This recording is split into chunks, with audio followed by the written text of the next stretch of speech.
దేవుని బిడ్డలారా, ఈ దినాన్ని మరి మన మధ్యన బాలుడైన జాషువా ఉన్నాడు. మరి ఈ అబ్బాయి ఇదే మొదటిసారి దేవుని యొక్క వాక్యాన్ని మన మధ్యన పంచుకోవడానికి మరి 5th క్లాస్ చదువుతున్నాడు. ఈ అబ్బాయి 10 సంవత్సరాల యొక్క వయసు కలిగిన అబ్బాయి. అనేక మందికి ఈ అబ్బాయి ద్వారా దేవుని యొక్క వాక్యం వెళ్ళాలని మేము అందరం ఆశిస్తున్నాం. ఎల్సదాయ్ చర్చ్ నుండి. కాబట్టి చిన్న ప్రార్థన చేసి ఈ కార్యక్రమాన్ని ప్రారంభిద్దాం.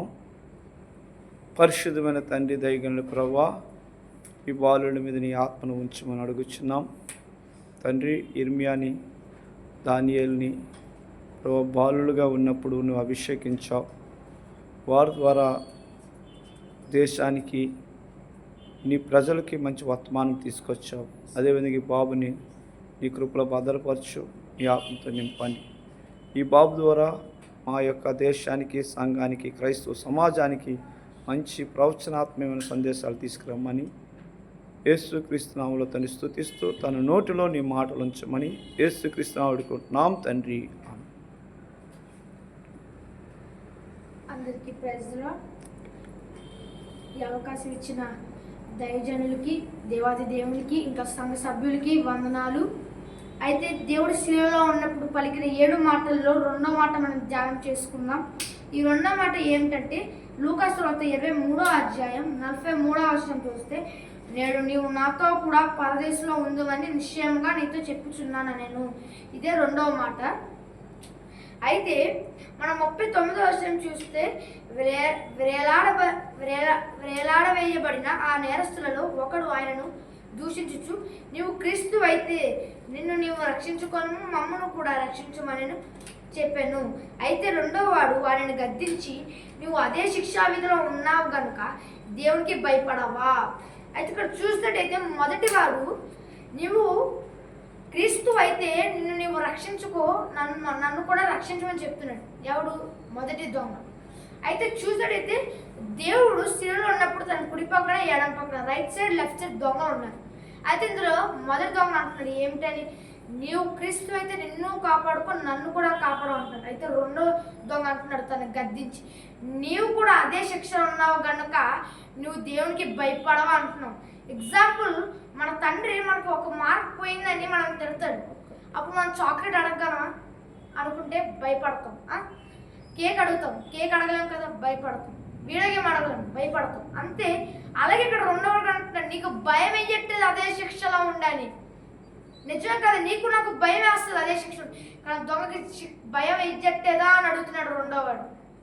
ఇంకా ముందుకు వెళ్ళినట్టయితే, మనకైతే ఇది న్యాయమే, మనం చేసిన వారికి తగిన ఫలం పొందుచున్నాము కానీ ఈయన ఏ తప్పిదము చేయలేదని చెప్పి ఆయనను చూచి, యస్సు ప్రభువా, నీవు నీ రాజ్యంలోనికి వచ్చినప్పుడు నన్ను జ్ఞాపకము చేసుకోనమనెను.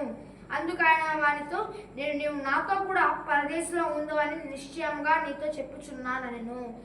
అయితే ఇక్కడ దొంగలు ఎన్నో తప్పు చేస్తారు కదా, ఇక్కడ 2వ కదా అని అంటున్నాం. మనం చేసిన తప్పులకి మనం తగిన ఫలం పొందుతాం. ఒకవేళ మనం తప్పు చేసామంటే ఎవరైనా మనల్ని కొడతాడు, అది మనకు తగిన ఫలమే. అలాగే ఇక్కడ దొంగ కూడా అలా అంటున్నాం, మనం చేసిన దొంగతనానికి మనం తగిన ఫలం పొందుతున్నామని. కానీ దేవుడు ఎలాంటి తప్పు చేయకుండా అలాంటి డబ్బులు తింటున్నాడు.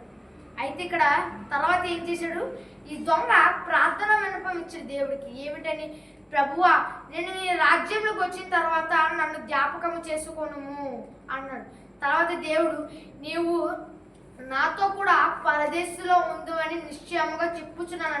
అయితే దొంగలు ఇంత మార్పు ఎలా వచ్చింది? దొంగతనం చేసినాడు, దేవుడు అంటే ఏంటో తెలియనాడు, ఎలా మార్పు వచ్చింది?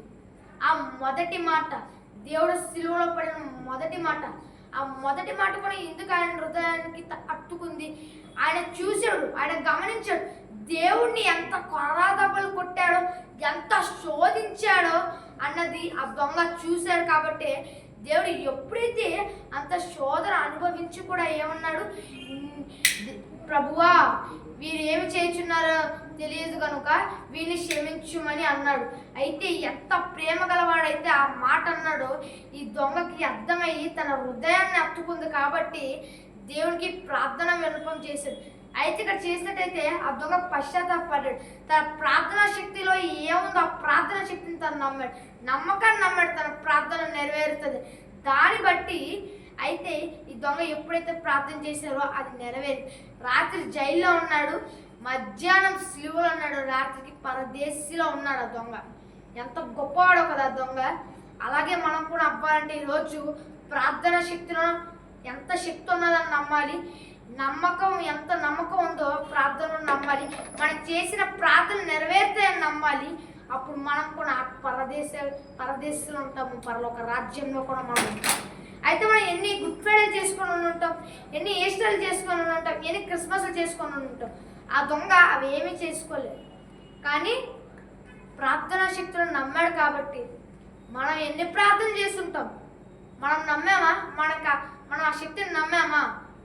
మనం నమ్మితే మనం కూడా అద్భుతాలు చేయొచ్చు మనం. కాబట్టి ఇక్కడ చూసుకున్నట్లయితే పరదేశం అంటే ఏంటి? కిందన భూమి కిందన నరకం ఉంటే మధ్యలో అగాధం ఉంటుంది, దానిపైన పరదేశం ఉంటుంది. ఈ పరదేశంలోని ఓల్డ్ టెస్టిమెంట్లో ఉన్న వాళ్ళందరూ ఉంటారు ఇక్కడ. అయితే ఉన్నప్పుడు వీళ్ళందరూ దేవుని రక్తంతో కడగబడరు కదా. వీళ్ళు దేవుల్లో బాగుండి భయభక్తులు ఉంటారు కానీ కడగబడరు. ఎందుకంటే దేవుడు ఎందుకు వచ్చాడు ఈ లోకానికి? అలాగే ఎందుకు చచ్చిపోయారు?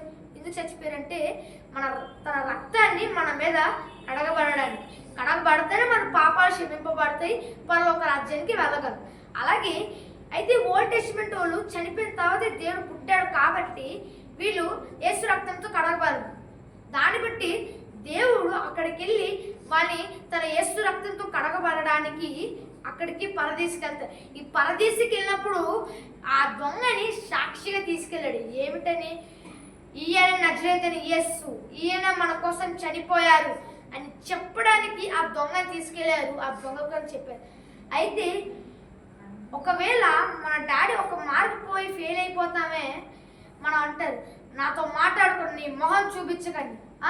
దేవుడు ఏమంటున్నాడు? అందరూ నా కుమారులు అంటున్నారు. అయితే ఆ కుమారుడు ఎన్ని దొంగతనాలు చేసి ఉంటాడు ఒక దొంగగా. కానీ ఆయన ఇంకా ఏం చెప్తున్నాడు? నీవు నాతో కూడా పరదేశంలో ఉంటావని చెప్తున్నాడు. ఎంత ప్రేమ కలిగిన వాడు కదా దేవుడు. ఎన్ని తప్పులు చేసినా కానీ పశ్చాత్తాపడ్డందుకు తను ఏమంటున్నాడు? దేవుడు నీవు నాతో కూడా పరదేశంలో ఉండు అని అంటున్నాడు. హల్లెలూయా. ఈరోజు నేను కూడా మనం చేసిన తప్పులకి పశ్చాత్తాపడితే మనం కూడా దేవుడితో పరలోక రాజ్యంలో ఉంటాం. హల్లెలూయా. అయితే ఇంకా చూసుకున్నట్టయితే ఇక్కడ 2 మనస్తత్వాలు చూడొచ్చు. ఒకడు ఇంకా పరీక్షిద్దాం అనుకుంటున్నాడు, ఇంకో దొంగ దేవుణ్ణి అంగీకరించాడు, దేవునిలో విశ్వసించాడు. హల్లెలూయా. దీంతో ఈ 2వ మాట మనం ముగిద్దాము. ఆమేన్.